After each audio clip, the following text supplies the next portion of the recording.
Welcome everyone to National Black Child Development Week.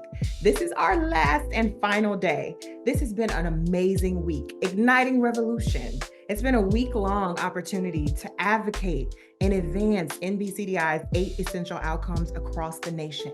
We've heard from children, we've heard from parents, we've heard from our National Village Network leaders across the country, and we are excited to push this work forward. Today, you are in for a very special treat. We will hear from NBCDI's change agents. Yes, the NBCDI staff that really moves the mission forward in everything that we do. So without further ado, let's get started. Again, my name is Allison Smith, and I lead the work of our national partnerships, communications, and our conferences and events. Turn it over to Alicia Hardy and let her introduce herself. My name is Alicia Hardy. I lead the policy and research work here at the national office, connecting both to our advocacy strategies. Thanks, Allison, and I'm so excited to be here with you all today. Cool. Karan Kalu. Greetings, everyone. My name is Karan Kalu, and I support the National Village Network. I'm excited to be here with you today. Next to Karan on my screen, I have Kim Keating. Hello, everybody. I am so excited to be with everyone today. I am Kim Keating, and I work with research and publications for the national office. Thanks, Kim. Raven Moore. Hello, everybody. I'm Raven Moore. I'm so excited to be here. I support NBCDI's communications, conference, and online events. And we appreciate you for that, Raven. Maya, you're next. Hello, everyone. My name is Maya Murphy. I support the organization as a whole, and I am excited to be here and to discuss more how we can move our mission forward. Yes, I'm excited about that discussion as well. John Law is next to Maya. Hey everyone, my name is John at Law, and I support our work in bringing together the many communities and individuals to solve the issues that we are looking at. Thanks, John. And last, but certainly not least, Reverend Terrence McKinley. Hey everyone, Reverend Terrence McKinley. I am so excited to lead the movement building and strategy work here at NBCDI. Awesome. Okay, so we've heard who everyone is, what they do, how they contribute to our mission. Today, we're going to talk about how we are personally connected to the work at NBCDI. We'll talk about our 8 essential outcomes. We'll talk about what makes the essential outcomes significant for us and how we support the children in our lives. And I would love to just start with the fact that I have 3 amazing children in my life. And being their mom means everything to me. It's my most important job. It also helps inform the work that I do at NBCDI, how we think about our communications work, how we communicate really important messages to both parents, childcare providers, educators, and other audiences that pay attention to what we do. Being a mom helps me with all of that, and it frames it for me. One of the outcomes that really connects with me is our outcome that's focused on narrative and really seeing children as children, appreciating their brilliance just for simply being. And so that speaks to me both as a mom, but also as a professional. So I've really been excited about our work with the Child-Centered Frame Project and Robert Wood Johnson, and some of the other work that we've been able to build and do around narrative. One of our village networks you heard from this week was BCDI Detroit, and they had an entire event at an elementary school with judges and other community leaders where they really focused on narrative, and they also focused on representation. And both are super important, and both have really been meaningful to me, again, both as a mom and a professional. Anyone else? I really appreciate this question.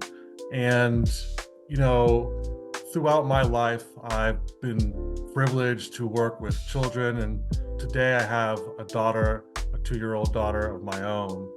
And they are always a reminder of just the importance of learning and life and health. And I just feel so grateful to work at NBCDI, where I could advocate and support leaders across the network to ensure that Black children and families can thrive in their communities. When I think about my daughter, it really brings the 8 essential outcomes to life. In particular, enjoying meals with vegetables. It's all too often there's so many options available to us. But when children get the chance to eat real food, vegetables, fruits, grains, those that we know that come from the earth, that enrich our bodies, we know that they're ready for school, they're ready for play, their curiosity really comes out. So I'm just grateful to be a part of this work and see Black children thrive through the work that we're doing. You know what, Karan, that is really meaningful. And one of the things that I thought about as you were speaking is the importance of a healthy meal before school. So it's interesting because all of our outcomes, every single one of them, are connected in some way. And in order for a child to, attend a school that affirms them, and for them to go to that affirming school and really learn and, not be worried about hunger pains and all of that, they have to have a nutritious meal. And so it's really something that I feel like we should talk about more. I feel like it's something in terms of access that we need to talk about advocacy for.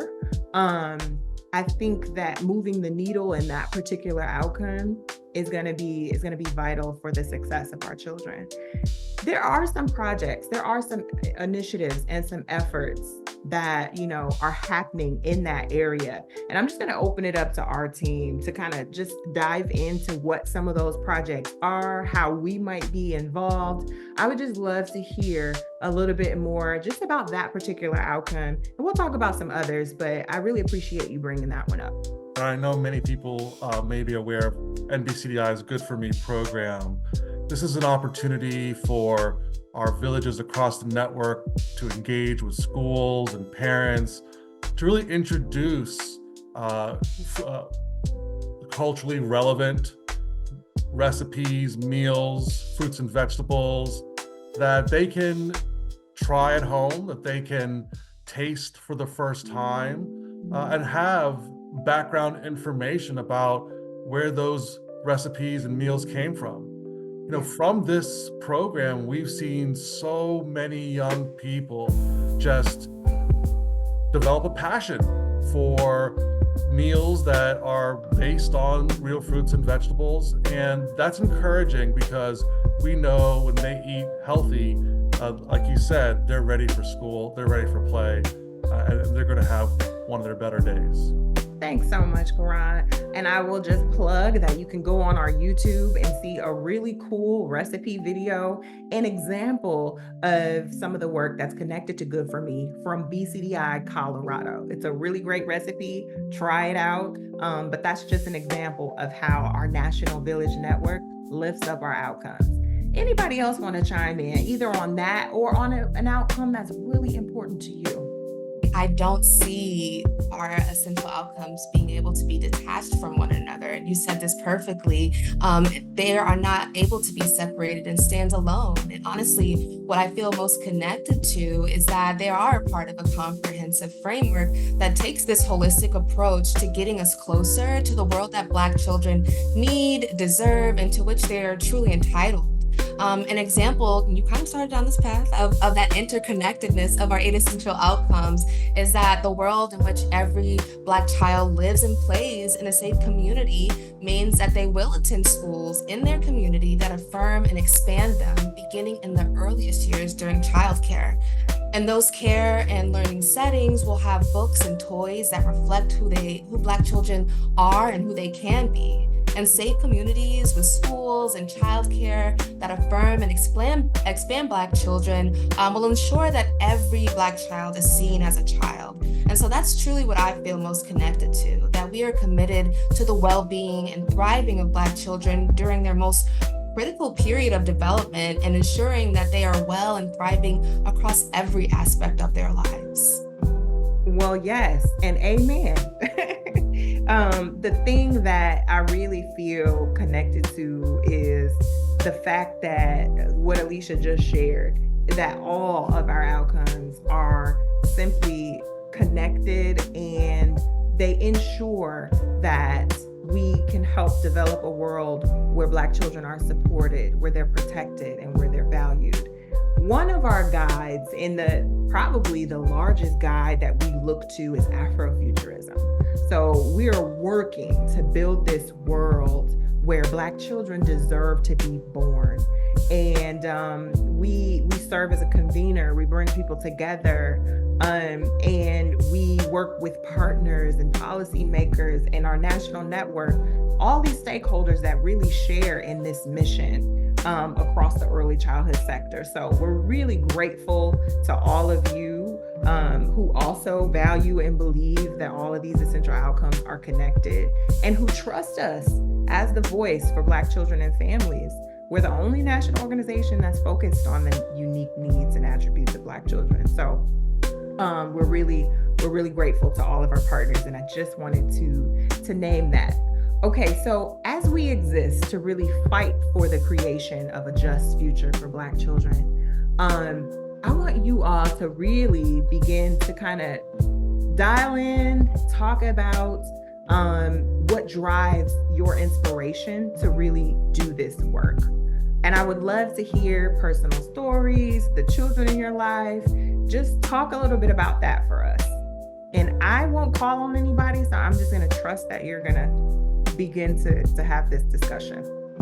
What drives me certainly is being a Black woman, but being a Black child in the past. I see myself still as growing and learning, always learning, and being a mother. And so that certainly motivates me in my work every day. And also, I just wanted to say that in terms of the outcomes that most drive me, I think the one that really resonates me from all of those levels and all those perspectives is representation, and having books and toys, as Alicia had touched on, that represent who they are, reflect who they are, and who they can be. And I say that just from the personal perspective, growing up with this gray hair. You can see I'm a child of the 60s when there were not many books or toys that looked like me. And I'm just pleased that in this generation, in my children's generation, they had those reflections of themselves all around them. And then thinking about the work that we're doing, how that comes across daily, and the significance of it is in seeing how relevant it is when we're working at a time when some of those things are being threatened. That access is being threatened with book bans and with the varying regulations across the states. And so that is something that touches me personally, to have that taken away. Yeah, I'm glad you brought up threats. Because there are a lot of existing threats out there. And I think that's where our movement building work really comes in. And I would love to hear from Reverend McKinley just around our movement building work, around how we are going to combat these threats, all right? And we see that it's not just in the space of representation, it's in all of these outcomes. You know, what does our work look like? Who are some of the partners we're working with? You know, what's been done already? But I would really love to hear your leadership on this, Reverend McKinley, just around our movement building work and how we're looking to advocate and combat some of these challenges. Yeah, no, thank you, Allison. So I want to start with what inspires me. I'm inspired by two things. One, her name is Taylor Marie McKinley. That's my niece. She's 9 years old. And I remember the days when I used to read to her as an infant and how much she loves reading now. I just got word that this month she's not only on the honor roll, but she was inducted into the Honor Society at her school. And so that inspires me. And I bring her into this work every day. I'm also inspired by NBCI's vision and approach that is grounded in Afrofuturism. We all see further when we stand on tall shoulders. And what I love about Afrofuturism is that it pays attention to the realities of our past to build a beautiful Pan-Africanist future. Related to that, two of our outcomes that speak pretty powerfully to me are the idea of every child breathing clean air and drinking clean water. I think that that is a civil right. Every Black child should be able to do that. I also think that when we look at the children playing on a safe and appropriate internet, we recognize that in Black communities, oftentimes technological advancement happens and Black children are left behind. And it's so important that as we're leaning into a new future with AI, it's critically important that we make certain that it serves our children, serves their futures, and serves our community. But thank you for the incredible question, Allison. I am excited about the phenomenal network of affiliates and villages that we have throughout the NBCDI family. We have some phenomenal leaders across our network in all of their states.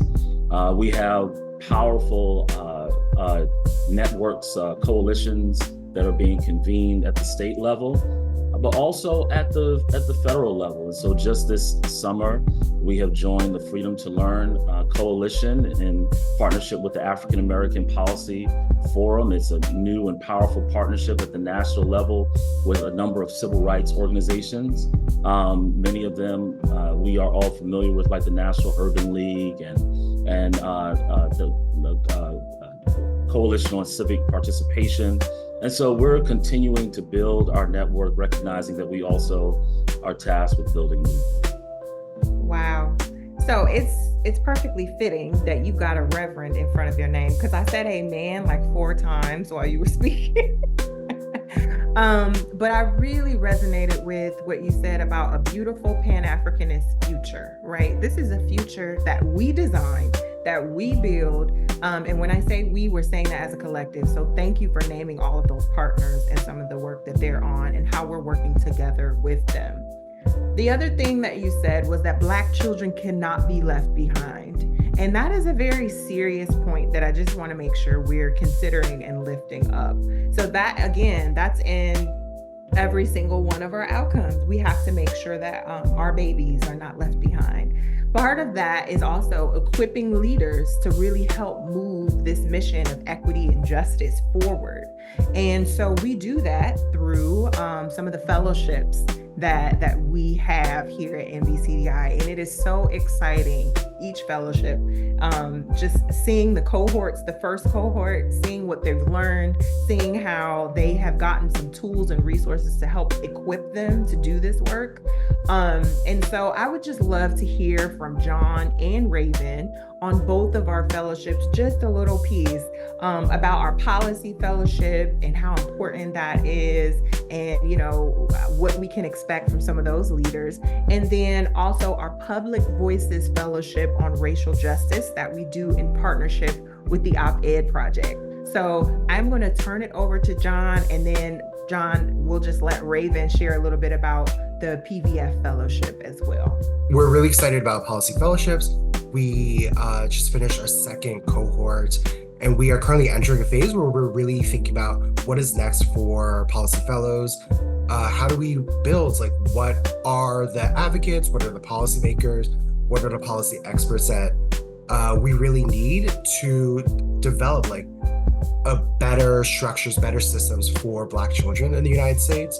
And we're really excited to be part of training and developing these next leaders in this space. That's awesome. And I'm so glad. And we will turn it over to Raven, but this just shows our commitment to really elevating the leaders that will promote, protect, and preserve Black children.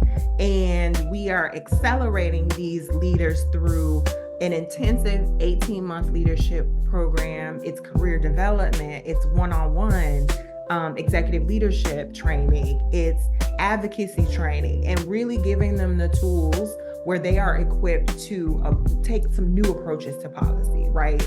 To get exposed to some diverse perspectives and to really give them this fresh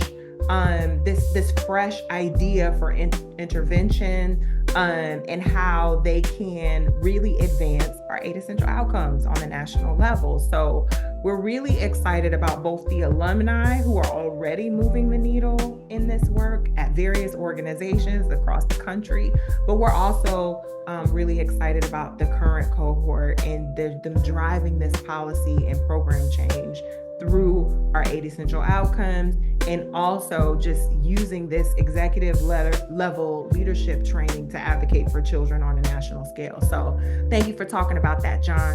Raven, can you share just a little bit about our Public Voices Fellowship on racial justice in early childhood? Absolutely. So we are very grateful for PVF, which is what we call it. It is a one-year fellowship where we select up to 20 applicants who are working to realize racial justice in early childhood. They're writing op-eds, they're in other types of thought leadership that really just comes up with solutions on how we realize racial justice in early childhood. This is the second year of PVF. They're already off to a great start. The markers of success is when our fellows are writing op-eds. And so it's just important to amplify their voices. It's focused on underrepresented voices, particularly highlighting the voices of women, making sure that we are included in conversations around issues and around issues that impact us, right? Like, it's very important that not only are we talking about how it's impacting us from our perspective, but we're also writing about the solutions from our perspective as well. So we're really grateful to PVF. With the partnership with the Op-Ed Project, again, it's a one-year fellowship. The Op-Ed Project provides convenings where they're helping fellows sort of think through, raise the right, pitching their ideas to publications. And then the fellows also spend some time with NBCDI, just workshopping and getting information about racial justice in early childhood to sort of to help them think about the issues and think about ways to write about racial justice issues. Thank you so much for giving us such a deep dive on that, because this fellowship is super exciting. It really supports these leaders as they shape their ideas about really urgent and important conversations, right? And so getting those writings published is vital. They have some great seminars. There's other resources they have access to, and they just are developing their leadership skills and knowledge, but also telling some really important stories that deserve to be heard and deserve to be just shared across various channels. So as I'm thinking about leadership, I'm thinking about, our fellowships. I'm also just thinking about how we're working with one another in general, right? So as I think about our fellowships, a big piece of that is leadership development. But we also have a lot of leadership development here at NBCDI. Some folks are new, some folks have been on the team for a while, and I'm gonna call on a team member that's been on the team for a while, but she has also been really integral in working cross-functionally. So she's worked with just about everyone on the screen here.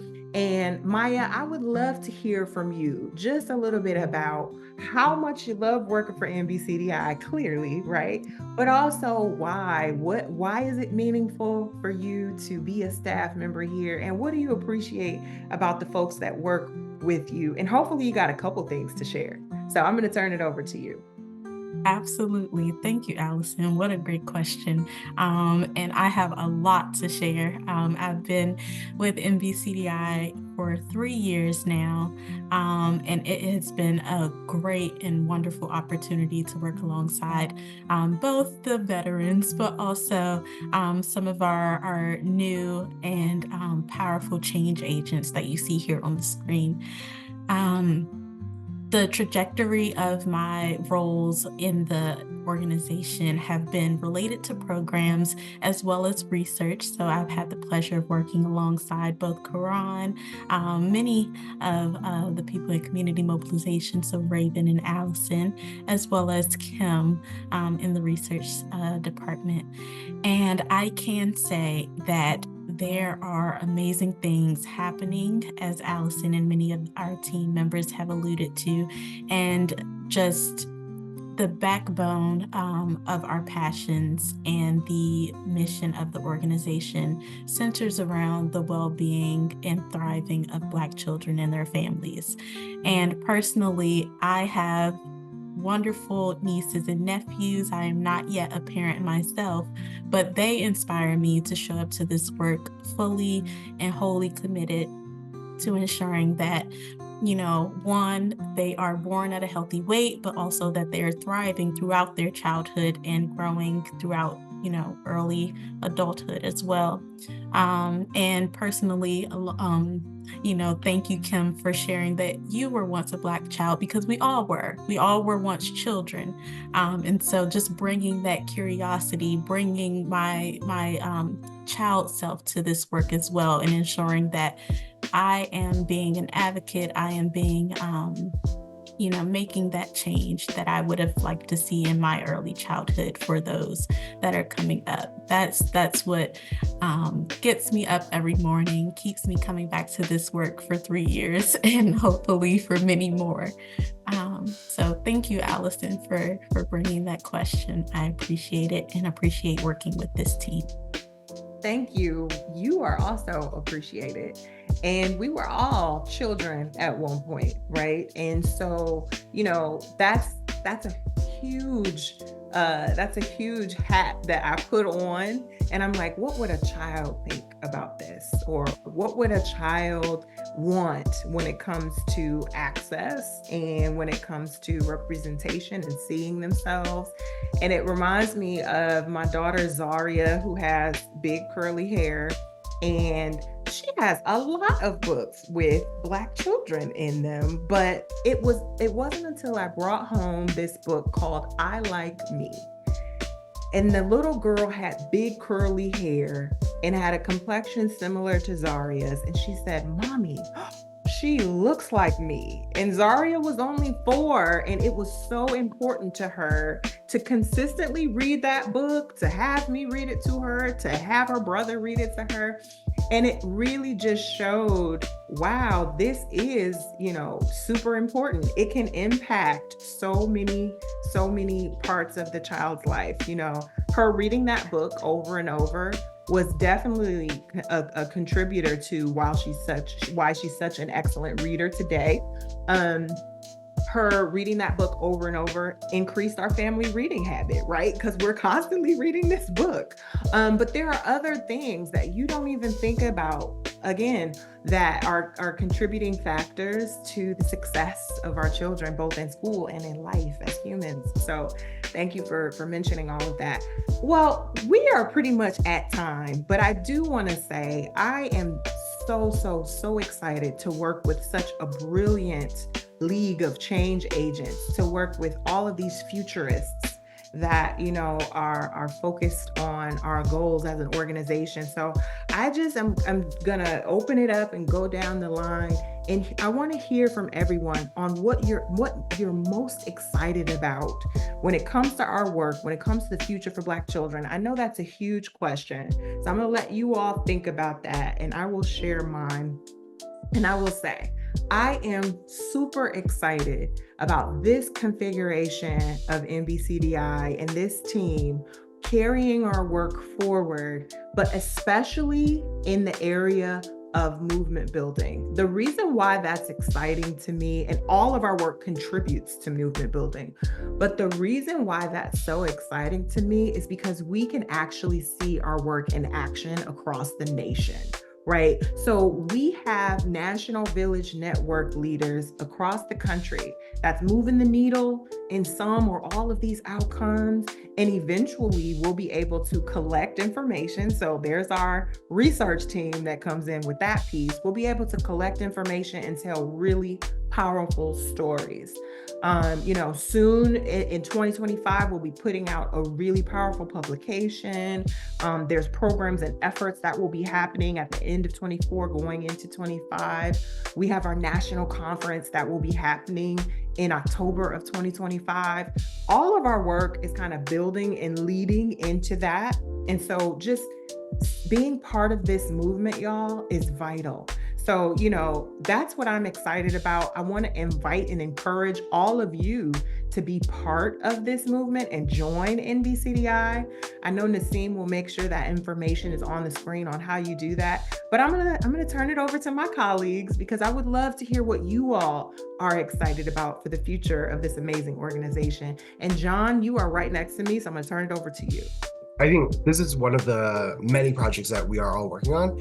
But one of the things I've been really working on more recently that I'm really excited about is our community of practice and how we are bringing together village leaders to really think about how do we look at the education system and how do we move beyond, we're looking at like educational assessments. And I think oftentimes people doing work with communities and in schools think about how do we solve the problem of this child? How do we fix this child? And I love that we are moving beyond that to how do we create a system that makes sure that every child thrives, every Black child thrives, regardless of anything else.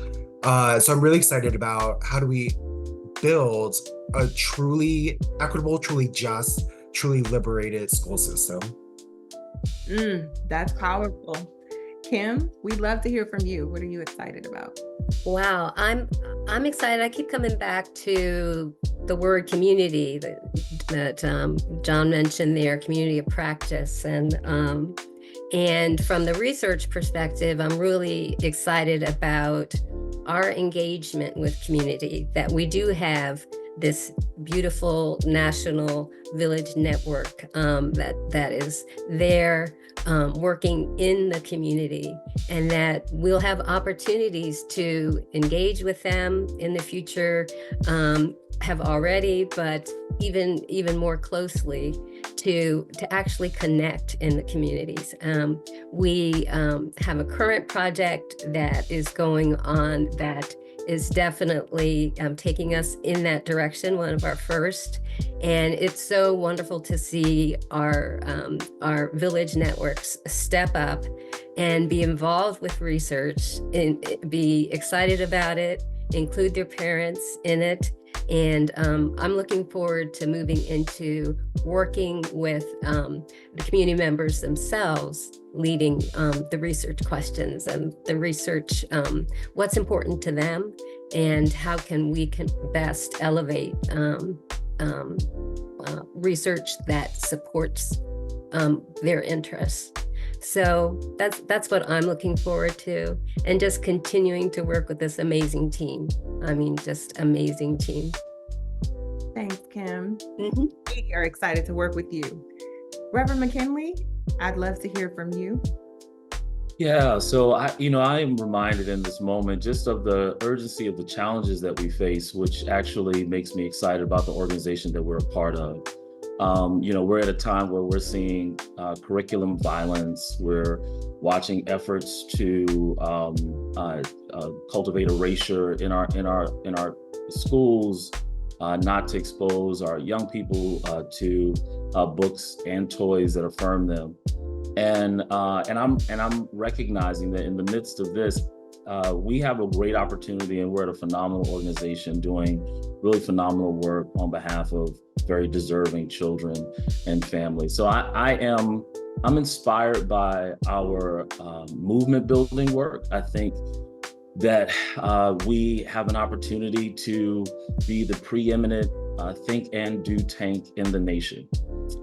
We have a remarkable network of leaders that are ready and are doing remarkable work already in their communities, and we're doing it in spaces at the highest level in our nation. And so that is motivating and inspiring to me. There is there's a quote that I often think about. It's by John Lewis. He says that every generation leaves behind a legacy.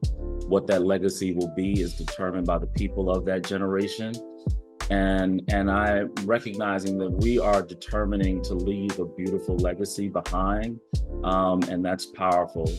As we're marking most recently, the 70th anniversary of Brown versus Board of Education, which brought to our collective consciousness that separate can never mean equal. We are a part of the ongoing process to bring change into the nation. And the last thing that I'll say is that I often think about this work. Sometimes folks talk about whether or not it is a sprint or a marathon. And I often talk about it as neither a sprint nor a marathon, but it's a relay race. And there are those who have been leading. There have been those who've been leading, been a part of NBCDI for over decades. They've run their race, and now we're a part of a team, a powerful team at a powerful time, and the baton is in our hand, and we're passing it off to our children who will run their leg. We want to pass off as best we can so that they can run their fastest and their strongest. And so I'm excited about the opportunity to do that and to run that leg of the race with such a powerful group of leaders. Well said. Thank you, Reverend McKinley. Raven, we'd love to hear, what you're excited about for the future of NBCDI. There's so many things to be excited about, considering the work that we're doing around comms, right? Looking forward to our virtual learning series, looking forward to National Black Child Development Week, a week where we get to celebrate and highlight just the richness, the brilliance, and the joy of Black children. Also, just our continued work on the 8 essential outcomes, particularly as a mom of a young Black son who's 5 years old. I'm wholeheartedly passionate about our health outcome with maternal and infant health. I had an amazing birthing experience, and I think every woman, every person, everybody who has a child deserves to have a healthful, respectful and memorable birthing experience. And so, just ensuring that mothers everywhere have that is just so important. So all of our work is important to us, is important to me. And so I'm just looking forward to all of the ways, the spaces and systems and ways in which we can just move the needle to ensure that Black children and Black families thrive. Wow. Thank you, Raven. Maya. Thank you, everyone who's shared so far.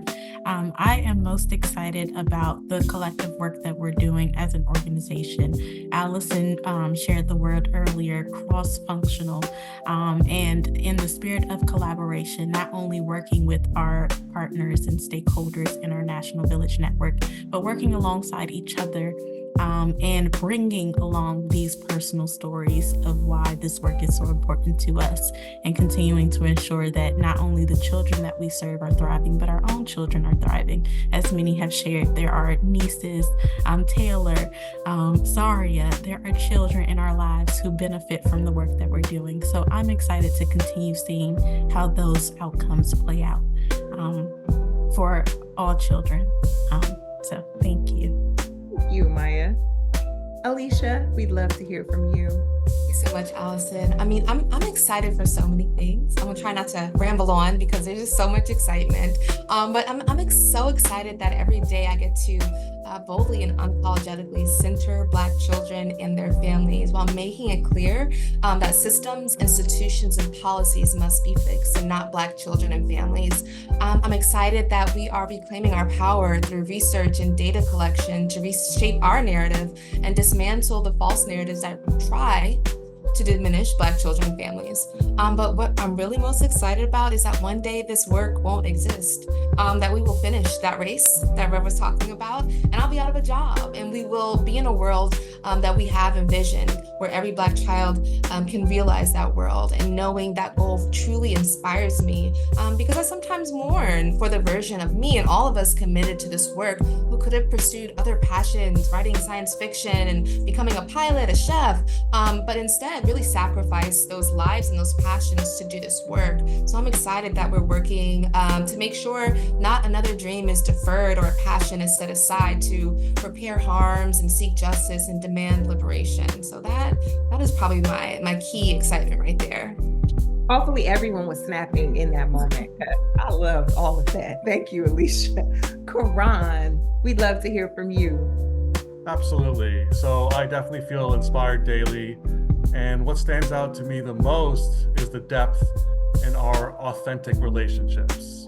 And when we think about our educators, our caretakers, our parents, and how they work with our children, it's not always easy. There are ups and downs. There's a lot of listening and observing and